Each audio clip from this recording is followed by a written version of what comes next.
welcome to another episode of the Creative Coffee Cafe. If you're joining us live, it's Thursday at lunchtime, so I hope you have a coffee or your lunch or whatever, depending on where you are in the world.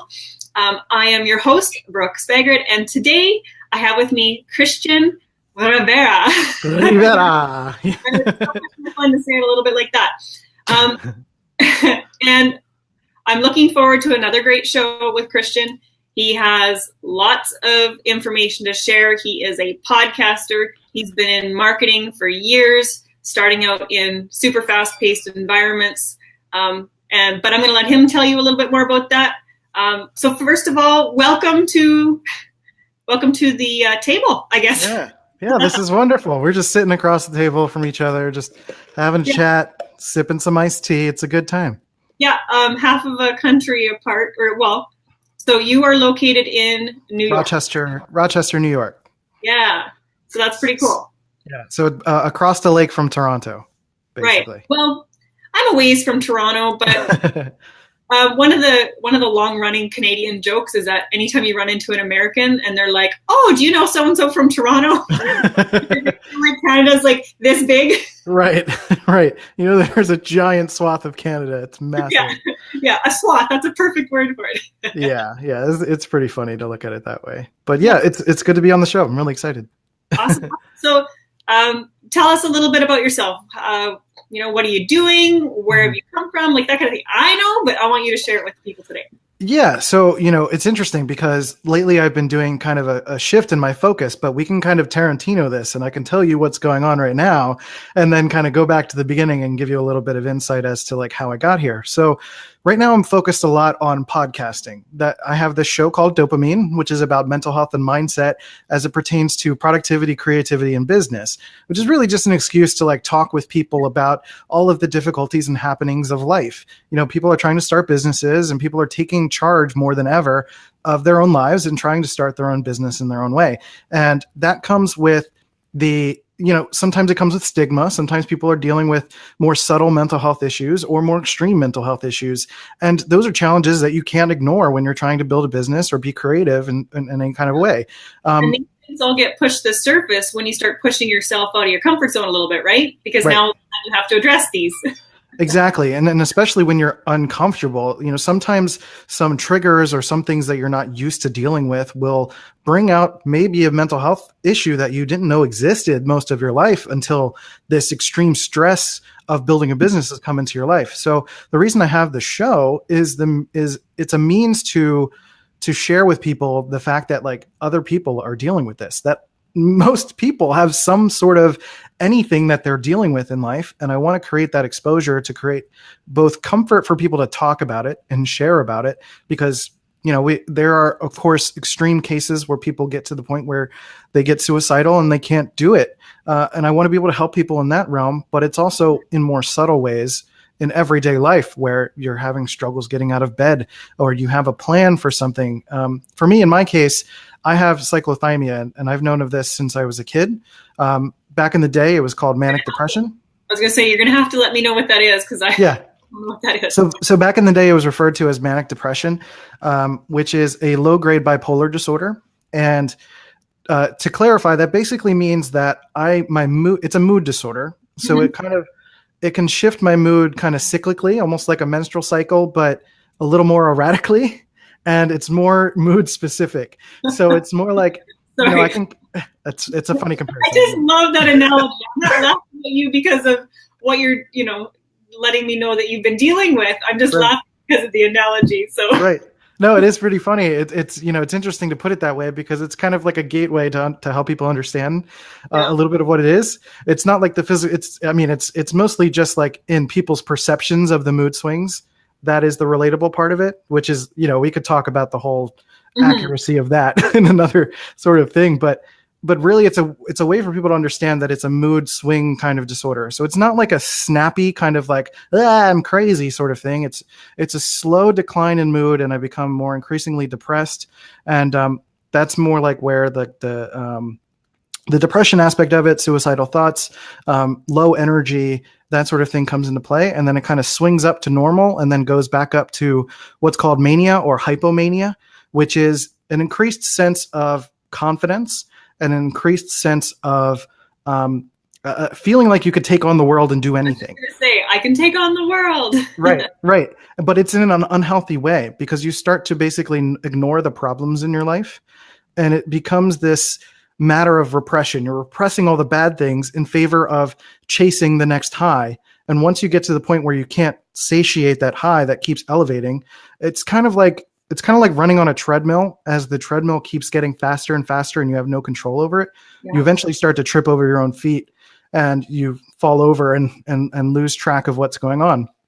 So in my case, it sort of manifests as being able to make a ton of plans. Like I'll be like, I'm going to do so much this year or this month or whatever. You do a ton of things. You get really excited about it. You get those dopamine hits and you start to feel this increased sense of I can do anything. But when you start to meet reality and the fact that you can't actually hit those goals, or you can't hit, you can't get there in the time frame that you've kind of convinced yourself that you can, you start to crash. You jump from mania back down to depression.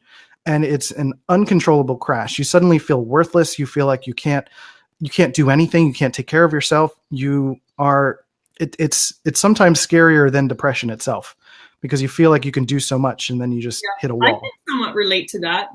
I mean, not that I'm at all comparing my own mental health journey to yours or whatever. It's okay.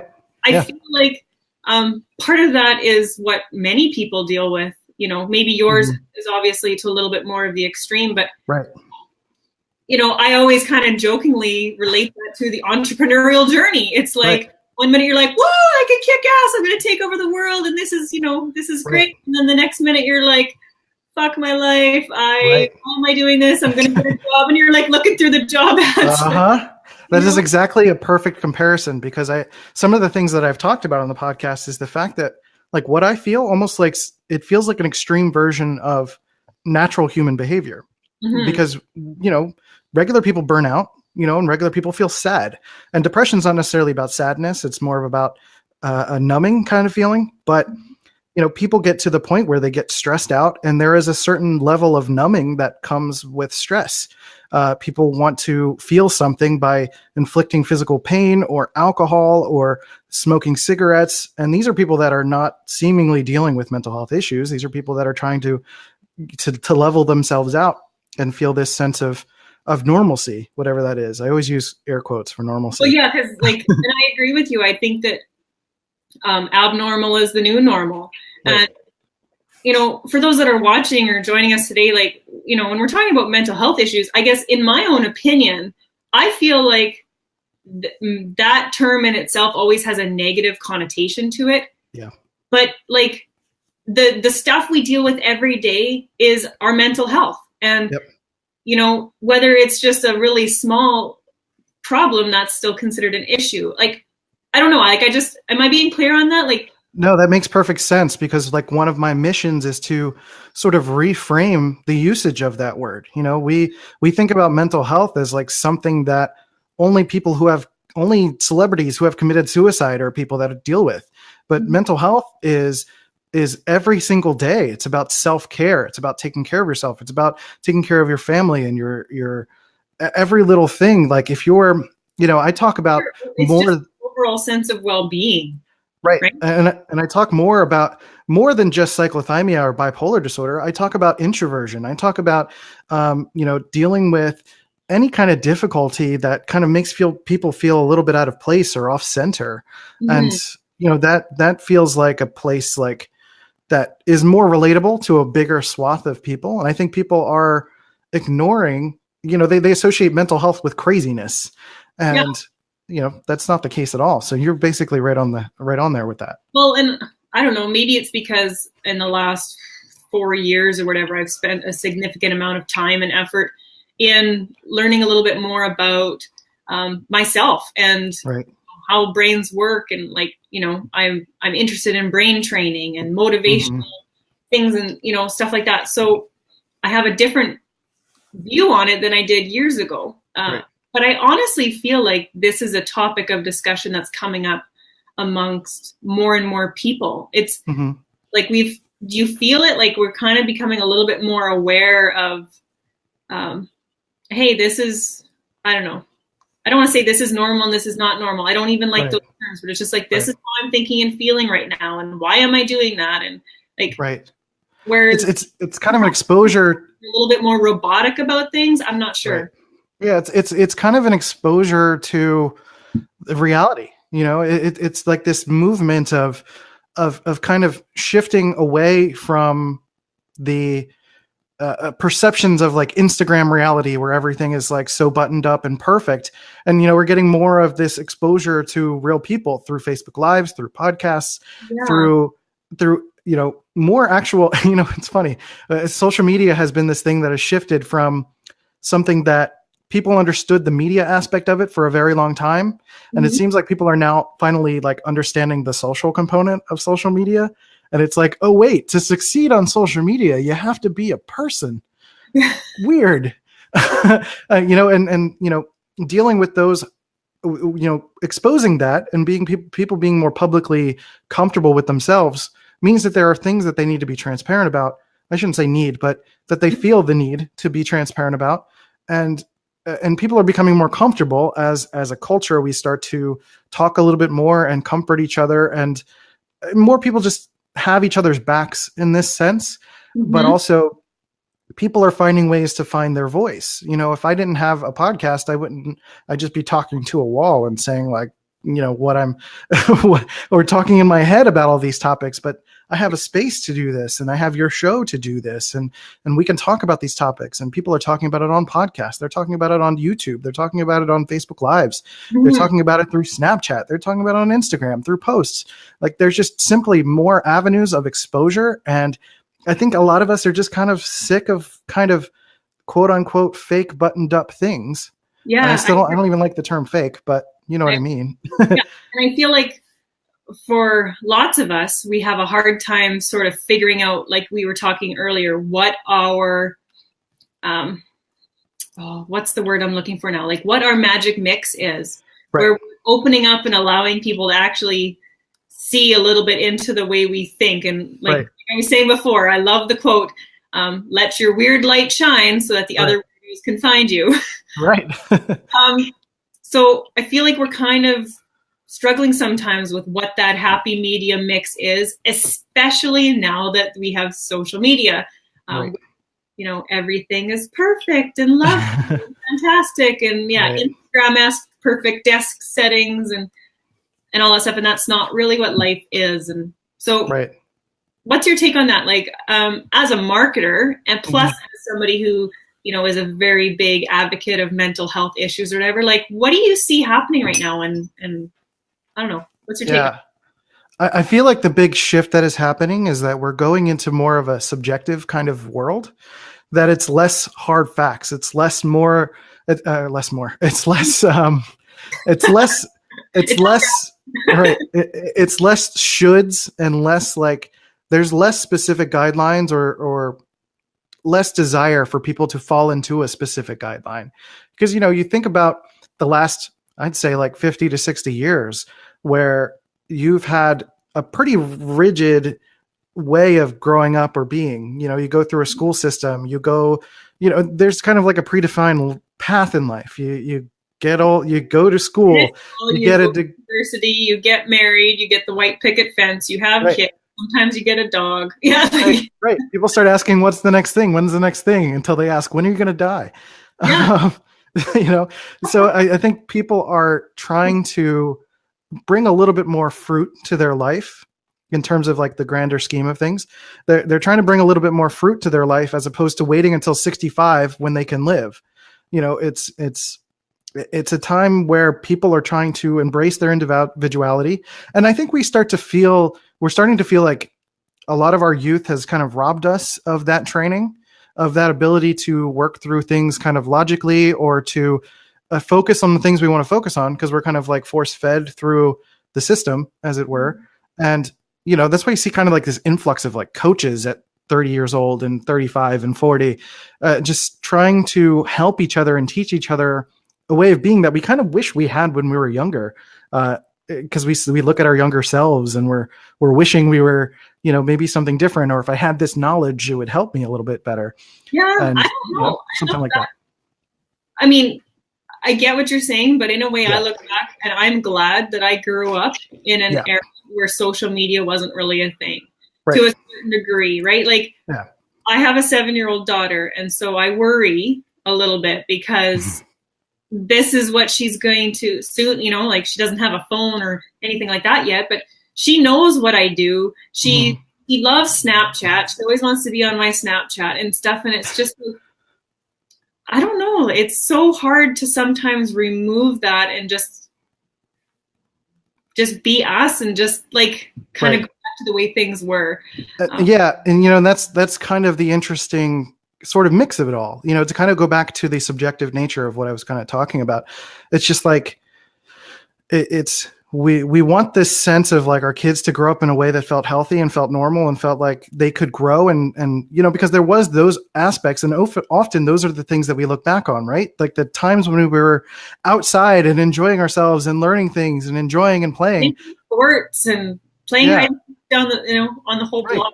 And we're not usually pining for 5th grade specifically, so it's like this mix of trying to both allow ourselves and therefore also allow our kids to grow up in a world that allows them to sort of logically navigate the world in a way that is unique to them, but also kind of within a somewhat of a framework so that they know they have a path and a direction to go in, but giving them a little bit more wiggle room and freedom to play. And I feel like that's kind of where things are going. I kind of hope so, because I think people need a little bit more room to feel like this is what I want to be in life. So I want to feel like I can get there.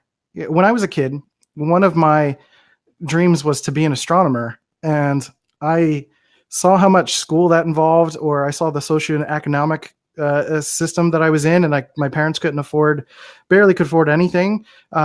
So I avoided that altogether. And I feel like if like school was able to nurture me in that direction a little bit, if I was able to nurture myself in that way, if there's, again, it's just about like being able to have the paths or feeling like you have the availability to pursue the things you want to pursue. I feel like we're trying to create those avenues, I guess, if all that makes sense.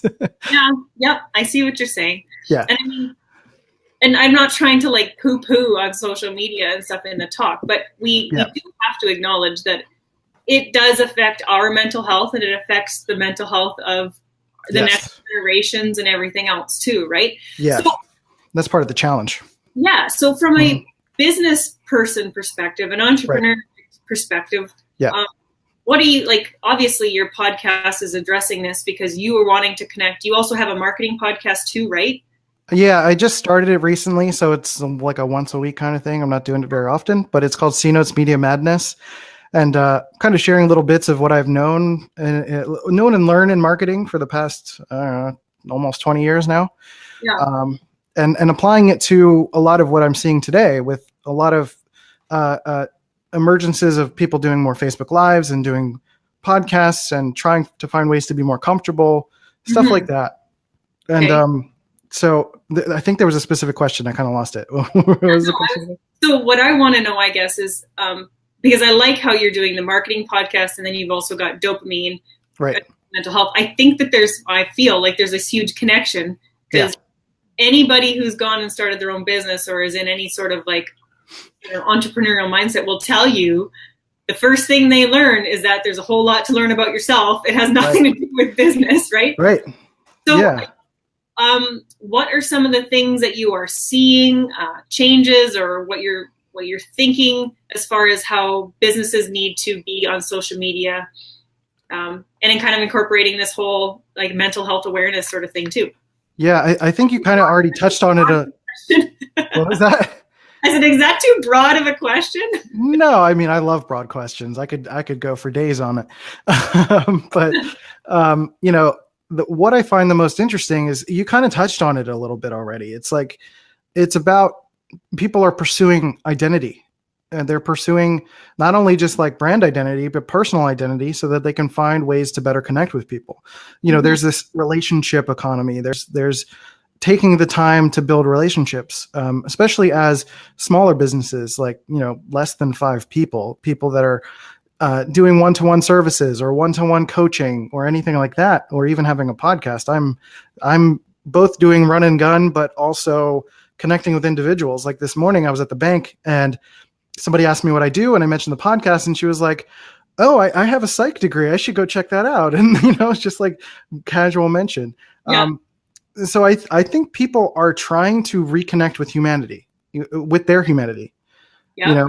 And trying to find ways to do that and use social media as a tool, as opposed to using social media as a substitute for their life or their business. So realizing that Facebook could go away tomorrow and your business could still survive if you have other ways of still doing business.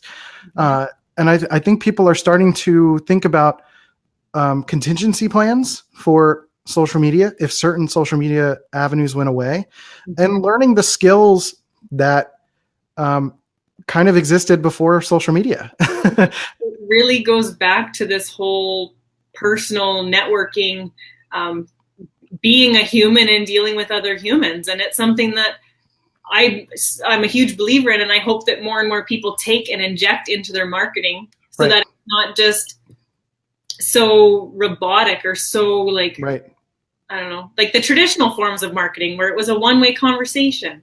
Right. It really is like a 2-way or even a 3-way or a 6-way, depending on how many. Depending on how you like to party. Right. So it's all of that is really interesting because like, I likely would have never met you had it not been for Facebook. So it's not about like poo-pooing on social media, like as you put it, it's about embracing, the interconnectivity of social media. And as we're able to, it was really like the start of like Facebook Lives, I think, is what is allowing people to have more of these one-to-one relationships. And it's also allowing people to have clear discussions about things and practice that subjectivity that I was talking about, and have these nuanced conversations and work through things and figure things out, as opposed to trying to have arguments via text message or comments that are, filled with mixed messages and context, and you can't hear people's emotions and you can't hear how they're speaking. So having this visual medium, video and audio, which is why I also promote podcasting as well as video. It's allowing people to connect, and that's a huge thing, and that's where things are going. I feel like that was the main purpose for social media in the first place, was to connect, and then somewhere along the way it got so I don't know what's the word, like commercialized, right? Yeah. Too commercialized. And now we're starting to slowly kind of come back to this whole human connection thing. But now we're dealing with a lot more technology, bigger audiences, and just more platforms. Like there's a whole lot more going on. I'd say it's almost the opposite, almost, in the sense that it's almost like we're interweaving, capitalism into our conversations. Like, we're having discussions to like promote our brands and whatnot, but also feeling like there's nothing wrong with that. I think people are trying to work through the nuance of selling something and having conversations without being like $5.99, buy now, go here, go there, you better buy it. And finding ways to just have conversations and have it be to spark interest and not try to force like this idea down someone's throat, because that's not very pleasant for anyone. So no, I think we're all done with that.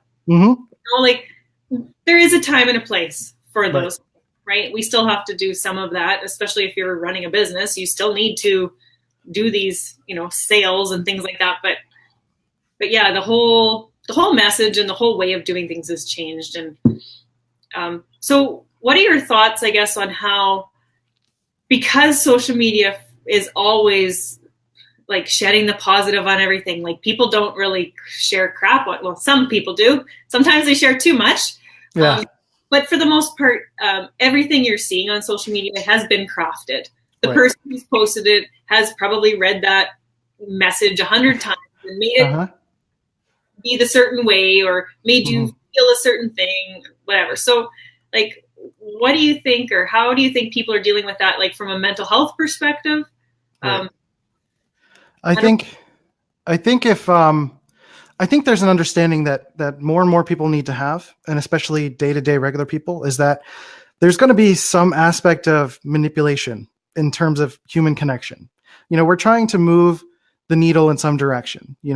I want you to like me. Why not? I want people to like who I am. Why not? And that involves being a slightly elevated version of myself.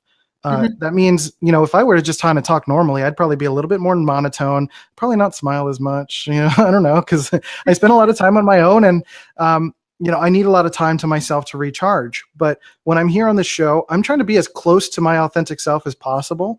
But that also means I need to be a little bit more. I got to turn it up just a little bit. And there's nothing wrong with that. Again, with, even placing ads or interconnecting conversations when there's a purpose to it to try to sell something to someone, there's nothing wrong with that. It becomes overt and gross when that's the only thing you're trying to do.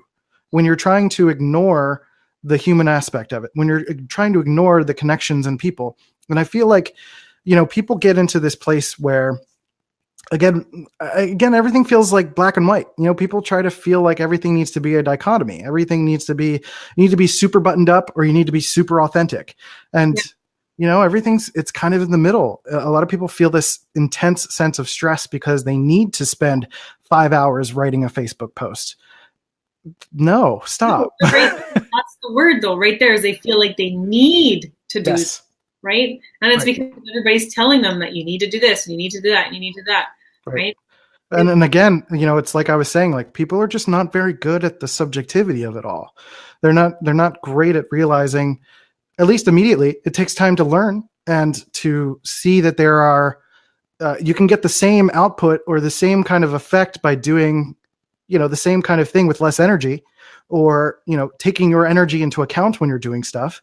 And taking your mental health and taking your sense of well-being into account before you do anything, honestly. And that'll help you to, kind of realign things. For me, as I've been shifting my business, it's been less people focused. I do interviews like these and I connect with people that way. But for the most part, I'm spending a lot of time on my own. I'm doing a lot of thinking. I do my podcasts on my own for the most part. I do have guests, but for the most part, I do it on my own. And I try to mitigate or automate certain things that don't, I don't need to have an intense interaction with someone when it's about scheduling. I could just send them my Calendly link and I'm like, hey, go check out the link, answer a few questions. And it's a way for me to pre-qualify someone without having to use my precious energy. And that was more like a Spanish golem. That was weird. My precious. I don't need to use my well sought after energy as in a way that can be used elsewhere through Calendly or through setting boundaries in that sense. Like, I don't want people calling me. I don't want people messaging me randomly about something unless, but I let people know, and it's part of my messaging and part of who I am and how I connect with people, that cyclothymia and my mental health and my self-care and my introversion, these are all things that I'm protecting. And, part of qualifying someone is seeing if they respect that first and foremost. And it's going to narrow the field, sure, but that's okay. Yeah, that's okay. And I think in regards to mental health and people trying to take more charge of their growth in business and stress and stuff like that, it is about setting boundaries and finding healthy ways to do that. And just you're not going to know until you're kind of in it. So that's the frustrating part. But you test something and you see if it works. You try to pick a specific thing. Like, if you take a lot of phone calls and you feel terrible after you take those phone calls, then maybe you need to think about, rearranging how you approach it. Maybe it's the time of day. Maybe it's literally a phone call. Maybe you feel better talking to someone on camera, doing a face-to-face conversation. Mm-hmm. Maybe you need to see their facial tics and things to understand a little bit more of the nuance of the conversation. Maybe it's about scheduling, the time of day, or maybe you just need to change the types of conversations that you're having over the phone. You outsource it, because that's Right. your energy, and you need to focus on what you do best. And Right. if someone else can take the phone calls for you, then by all means, you're supporting the economy. Right. So, yeah. So, I mean, I think that's a part of it is allowing people to feel like they can make these adjustments and they can make these changes, and then it's not going to hurt their business, and feel the freedom to try and see how it goes, see if it helps your energy level, see how it fits you. Because you mentioned kind of at the top of the show, or I think it was probably before we started talking, actually, that, you liked the fact that I used to work in a very fast paced industry. So I used to work in news. I worked in news, TV, and I worked in the film industry as a graphic designer for a marketing agency. And we did a lot of things very, very quickly. I've had single day turnovers, or within a few hours kind of turnover. There was one case where I had a graphic come in, or a request for a graphic. I had to like cut out like a politician from the background or something. This is for a local TV station or something, right? So yeah, news, it needs to be dispersed quickly. Yep. So basically it was in San Diego, where I used to live. And it was for Fox 5 in San Diego, and it was like a late night shift. So this was like a 2 a.m. to 11 a.m. shift. So I was already exhausted. And then this thing comes in at like 6 a.m. and the show's going to go on at 6 a.m. So it's about like 5 minutes before airtime. I get this thing in, and they're like, I need you to cut out this politician from the background and put it on our template background. And I was like, oh God, I needed so I felt like all of my work had led up to that point, because like I was very focused on efficiency and knowing all the keyboard shortcuts and going faster and faster. And I was like, okay, this is me being tested. and I knocked it out. I submitted it, and within like 5 seconds, it was on the monitor on the air right next to me. So that was a moment where I was like, oh man, that was nuts. And, moments like that, I continued to do that throughout my career, where I was doing a lot of fast paced work. Yeah. But now as I start to, I'm not old, but I'm not young, as I get a little bit older and, my energy levels change, or my focus and priorities change, I need to take more ownership of, the things that I both don't want to do anymore. Cause I don't want to be I don't want to do that fast paced turnaround anymore. I can't, I don't feel like I can handle that kind of stress anymore. And, make those adjustments as I go. And as my career changes, as I shift towards podcasting or taking on jobs that are a little bit more expensive, but come fewer and far between, it's all in service of making sure that I am taking care of myself and that I'm literally staying alive. Because for me, with the mental health stuff, it can feel like life or death sometimes. Right. There was another point there, but I lost it. But Yeah, no, I think. Well, I'm picking up what you're putting down. Okay. I preach a lot about quality over quantity, and so that even comes with us. That's with the people we have in our circle. That's with the customers and the clients that we want to work with. That's us with the workload that we take on, right? And that's kind of what you said. You prefer to do more of the quality stuff over quantity. Simply because that's the way you want to work in order to make sure that your mental health and your self-care is a priority, right? Right. I don't know. I feel like this word hustle has me feeling.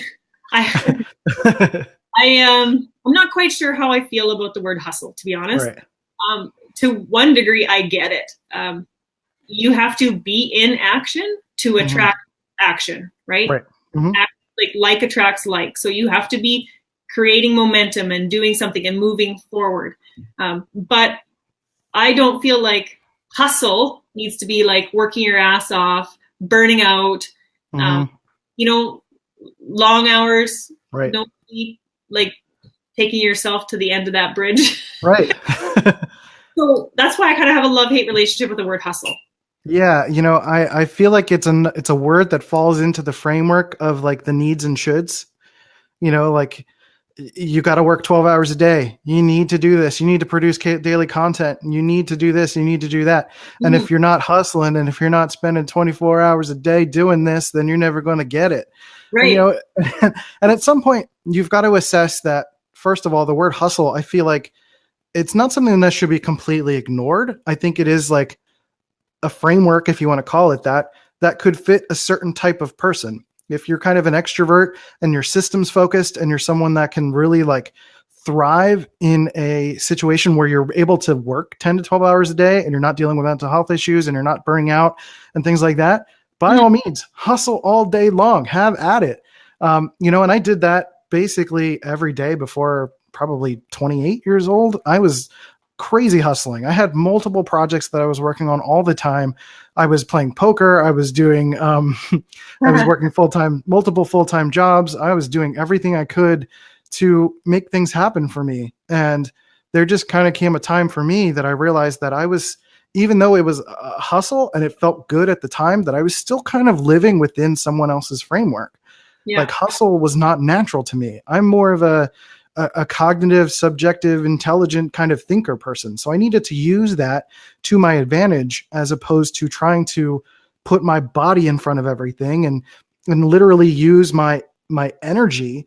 I needed to use my cognitive strength and my history and realize what are things that have been working for me? What are things that are my strengths that I can lead into? And what are things that I can set boundaries on that will allow me to live my life a little bit more? Because sometimes that hustle part of it involves that word sacrifice, which I also dislike. You're sacrificing for your family or yourself or whatever, and you burn out. Yeah. Well, everybody's got a different way to be motivated, right? We all have different motivations and things that we value that motivate us. So like that goes for hustle. Like your motivation can change. When you're in your early 20s, your version of hustle is different than when you're in your 30s and your 40s and your 50s, right? Right. You're motivated by different things as different life things happen or different values and stuff. So yeah, it's not a one size fits all. Right. Yeah. And it doesn't change. And just because it's changed doesn't mean that you're not able to keep up with everybody else anymore, right? That's where I really like how quality over quantity. When you're younger, you're like, it's quantity, right? Right.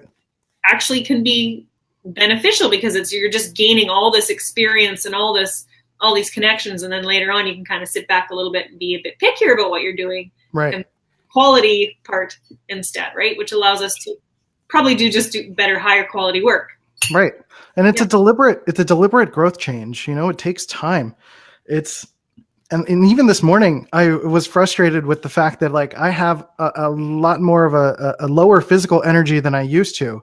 And it's very frustrating sometimes because I want to be able to do more than I can in terms of time or energy. Sometimes that leaks into my personal life. We want to go out at night and I just feel like I don't have it and it sucks, so I'm part of it is it's an ongoing thing. It's an ongoing balance and it's an ongoing learning process as we continue to grow and change. And there's nothing wrong with having to change, and that's why I talk about everything on the podcast about the mental health shifts, because as you're making life shifts, things change. Maybe you were super athletic at some point in your life and then now you can't be. What was that? I said, and then you had kids. Right. You have kids or like you have an injury or something happens that changes the scope of your life. And it's going to be a difficult adjustment, but people have your back. Everyone who's trying to start a business or to make a life change, and it's not just people who are starting a business, it is people who are making life changes. And I would consider starting a business to be a life change. There are commonalities within it, but also there are unique strengths to lean into when it comes to, your need for a certain level of energy or time to yourself or time in front of people or, I had a last one and I lost it, but I just can't stop thinking though, that I'm really glad that you are having this conversation. Because I feel like a lot of women talk about this stuff. But you don't always hear a lot of men doing that. So that's a good transition. Well, that's not in transition. I want to thank you for, I guess, just for anybody who's watching that happens to be a male, perhaps, and feeling like they're thinking this too. Like, I don't like, I know what I want to say, and it's just Uh-huh. not coming to me. But these are conversations that I have with my friends all the time, whether they're business friends or Mhm.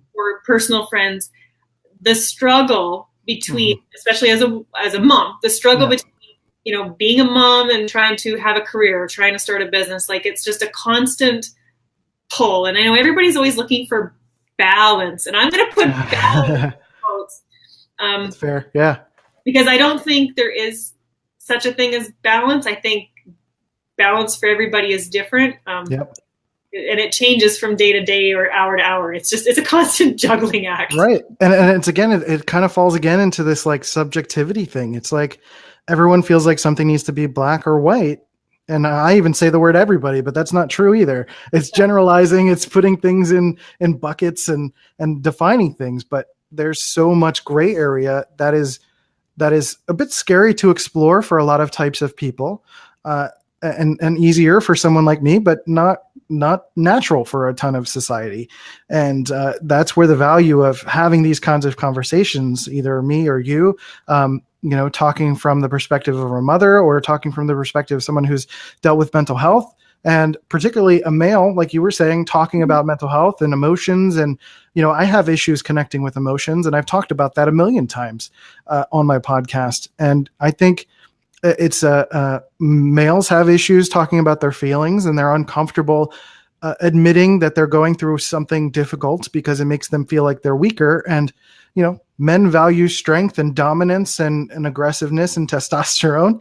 And Especially when you think of a man and then the word hustle, right? These are right, the things synonymous with them. Yeah. Yeah, they're synonymous. So, it's sometimes it's really frustrating for a man to admit that they're going through a difficult situation and they need to slow down and need to feel stuff, or that they need to fit into the framework of hustle because other men are doing this, or that they need to have lavish things because other men are doing this. And it's not unique to men or women, but I think there's some struggle with men because we're just not as open. I think it's pretty commonly known that more women have What?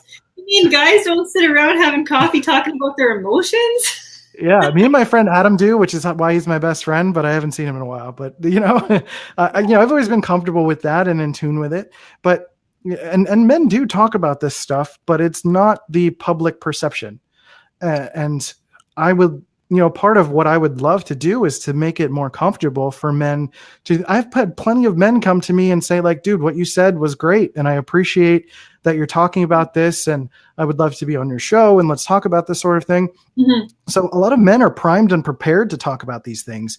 I don't think men would be in nearly as many relationships if they didn't have access to an emotional center that they can convey, because it's an important part of connecting with a lot of women. And but I think also the difficulty societally is that women generally have easier access to a support system than men do from an emotional standpoint. I always think to the, what was that? I said, we're more willing to talk about it. And you're more willing to talk about it. Right. So it's open, it's out there. And I always think to the statistic of older, senior couples, when the wife dies, typically the husband follows within the next year. There's a pretty high statistic for that. Mm-hmm. And if it's the other way around, the female is more likely to continue living on for quite a long time because she continues to have an emotional support system, whether it's her children, her grandchildren, her cousins, whoever's still alive in her life. Whereas with the male, they don't typically cultivate and continue to grow a support system as they grow. They have their wife or their girlfriend, and sometimes they'll have maybe their mother. But when those immediate support systems go, they don't know how to turn to anything else. So part of like the message is allowing men to open up in more ways to more people, and the women in their lives allowing them to open up to more people, because there's a sense of kind of insecurity that sometimes doesn't allow men, and which is a more controlling thing. It's not a women general thing, by the way. But there are certain relationships where in both sides of the spectrum where there's a control element, and they don't let their significant other, gain emotional support from other sources. And that's dangerous. You know, we need to continue to cultivate a safe space in all areas for both men and women to be able to continue to be comfortable with expressing who they are. And, you know, that comes with being a marketer, being a business person, but it's also just a human doing anything else, that we need to have ways of expressing, whether that's going to therapy and talking to someone, or having a podcast where you're open talking about this stuff, or, you know, or having conversations with like a meetup group or something. And you're just it's healthy to get it out there and discuss these things. And that's what I want to convey. Yeah. Well, I mean, I love that we're having this conversation today, because you have these two avenues in which you are using to connect and express with people through two different podcasts. Yep. So now I want to kind of come back to the marketing side of things, because you had mentioned to me that you had an episode with your marketing podcast. It was something called Modern Day Marketing, the race to being human. So give us the Reader's Digest version of kind of what that episode's all about.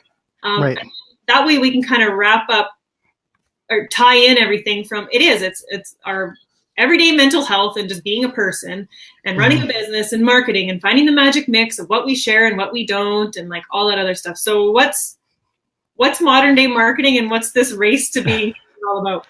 So I talk about modern day marketing in the sense of relationship marketing, and really the transition from traditional marketing, whether it's like TV and radio commercials and using social media as a place to like post your link and say, click here and buy now and do this and blah, blah, blah.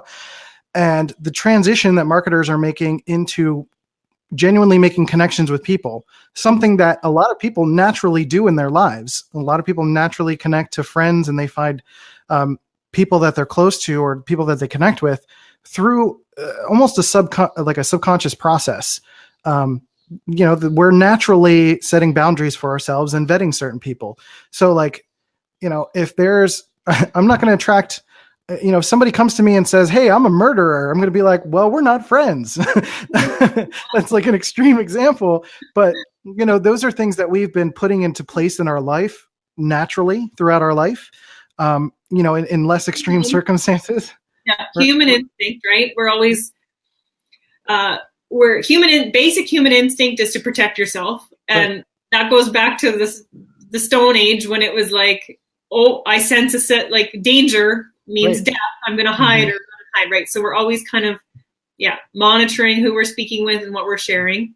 Right. And the aspect of marketing or advertising feels the opposite of that. We're trying to reach as many people as possible, and we didn't really care, who or why, as long as they bought our thing. Yeah. And, now it's this shift into going back into this world that was kind of already understood and broken apart by like CEOs of big companies doing B2B marketing. A lot of smaller, lower level, Facebook marketing, interconnected one-to-one things is the same version that CEOs would, same version of marketing that CEOs would do when they take someone out to golf or to dinner and they have a conversation. Like it's the same exact thing. They're like schmoozing, and it's like what's going on in the marketing world today is people trying to understand and trying to break that aspect apart, and and because it's more available to the masses, it's just kind of interesting. I was sparked by this. It was like one of the Friday Night Lives on the Gorilla Group. I was sparked by this moment where like there was 6 people on a panel, and they were having kind of like a scientific sociological breakdown of like how to talk to people. And it's like, well, I think all of us have some instinct of how we like to talk to people, how we want to vet people, how we want to bring people into our world. And being able to access that and translate it into marketing, it's almost like we need to strip all of the crap that we keep applying on top of marketing and go back to being a person and just kind of be prepared to have these conversations with people that we come across that are interested or could use our product, instead of trying to convince people that they need our product. So for me, like, I don't mean to cut you off, but sometimes I have to say what I'm thinking or else I forget it. For me, it brings up this whole thing. Like, I've had many years of sales experience and being in the marketing world and stuff as well. And I know from trying to grow a list when I was in the sales position that the top 20% of your clients are the ones that bring in 80% of your revenue. Yep. And that's why CEOs and upper like VIPs and salespeople are always smoozing, so to speak, those people going golfing and lunch and dinner and stuff like that, right? So even at that I don't want to call it a basic level, but even thinking of it in that way, that's what we're doing anyways, right? We're focusing on the top 20%. So I don't really understand why a lot of times in marketing, people feel like, well, I'm just going to spray and pray. Like I'm just going to grab everybody. When really we need to be thinking about, okay, what's that 20% that I can focus on? Right. So that I can smooth them or whatever, build relationships with them, be a human being with only that 20%. And that will bring me 80% of my revenue. Like, I feel like people forget about that. And I went to university like 10 years ago, and I'm pretty sure that was a basic principle we learned back then too. Right. And you know, even if it is like on the level of marketing and understanding the 80-20 rule and all of that stuff, you know, it's almost like even, you know, it's understanding that as a core component, but also just realizing that there's a sense of humanity that we all have, and that this isn't just like a machine. This isn't just a thing that we're pushing, that we are people using tools, and that tool being social media, and that we are not a slave to it, I guess you could say. And we're not at the whim of social media. We need to be a little bit smarter about it. And there's an aspect of it that is not going to be around forever. And, you know, we need to go back to, you know, we need to not skip the basics. Is basically what I was trying to get to. Yeah. And I get what you're saying. And I feel like because it's social media and it's this tool, suddenly we go to use it and like all common sense just goes out the window. And it's just like, do you know what I mean? Like, I think deep down we know we only need to focus on who we want to serve. But because these platforms have been given to us, it's almost like you handed me a megaphone. And so like, blah, blah, blah. And I'm like, you know what I mean? You're right. You get really excited about it, and you want to reach out to everybody. I remember when like Twitter first started, which was like 2006 or 7 or something like that. There was like within the first year, there was already people who had like social media expert on their profile, and I'm like, this thing hasn't even been around yet. What are you talking about? Stop it! Well, they didn't have known everything there was to know about it at that point, right? Yeah, which is also, you know, you could think about it in that sense, sure. But it was within that framework of understanding social media, and not how sales translated to social media, and not how being a person, you know, connected to sales. And so, you know, people are just trying to use it as a tool, and people just treated it like a billboard, because that's what we were used to marketing, using as a marketing tool. It was just like, let me post my link here. Let me post my picture with my offer. And, you know, whoever wants it, sure. So, you know, I agree. Yeah, things are just becoming more saturated. Yeah, definitely like a billboard tactic style of marketing. It's just, this is my message. I'm going to paste it up here. I'm just going to hope that when people are driving by or scrolling by or whatever, they're going to see it, and, you know, something's going to stick. Yeah. Yeah. So, you know, my hope is that it becomes eventually more natural for people to connect, you know, naturally, you know, one-to-one, person-to-person. And I do see that shift starting to happen more and more. But I think many of us kind of grew up on those ads, you know, billboards and TV, and, you know, we saw it, and we were, just because we were exposed to it, we have no idea if it worked or not. Or I say we in a, you know, the royal we, but it's we in that sense of, you know, we've seen billboards and TV and been exposed to things, and we see the 1-800 number on the commercial, and we're just like, you know what, that's what other people do, so let me try that, whether or not they know it's actually effective or not. Yeah, I love it. You're so right. Like, now that I think about it, myself, my parents, like, so basically the majority of people who are trying to run and operate businesses right now, right? Let's just say, for argument's sake, late 20s, early 30s, up until like mid 50s. Our whole lives, everything we've seen and associated with marketing has been those cheesy advertisements on TV. The buy this, buy now, sale ends tomorrow, blah, blah, like the brick. Sunday. Yeah, that's big tent sale every weekend, but only this weekend. And like, It's that kind of stuff. Mm-hmm. We grow up with that. And so when we think of marketing, that is the first thing we associate with it is, and we go back to those things and we get caught up in that and we forget that now there's this shift and that no longer serves us. And we really just want to, we want to be treated as humans from other people. And so from a business perspective, we have to try and figure out ways to connect with people in that same way as well. Right. And that's not to say it doesn't take work. You know, it totally is a deliberate process, but I think it's because we're kind of starting behind the line because like we're saying, we've been exposed to what we think marketing is or what the world thinks marketing is. And we just start out by trying to emulate that. And that's starting us behind the line. So that's why it's kind of interesting to have that conversation of like the race to being human, because it's like we're starting backwards and we're trying to get back to zero, which is just being a human and starting from there. And then another interesting aspect is that we didn't really touch on is that I grew up in advertising. Like my dad has his own advertising agency and he put out those ads like that. They were very successful, or well, we assume they were successful because they kept doing them. Right. And it was, and I can't even blame them for doing that because it was like really like one of the only ways you could do it other than literally going door to door and knocking, trying to create, it's the run and gun. You're trying to reach as many people as possible. So I get it. And, I was exposed to that as a kid and I started to help my dad make flyers when I was a young teenager. And I started to get as I started working in film and TV and all that stuff too, like most of my career has been getting requests from producers or salespeople or someone who just wants to put their message out there. But as a graphic designer, I have to think about how it looks visually, the placement of it, the psychology of it. Is it going to connect with people? Are they going to read this? Are they going to see it?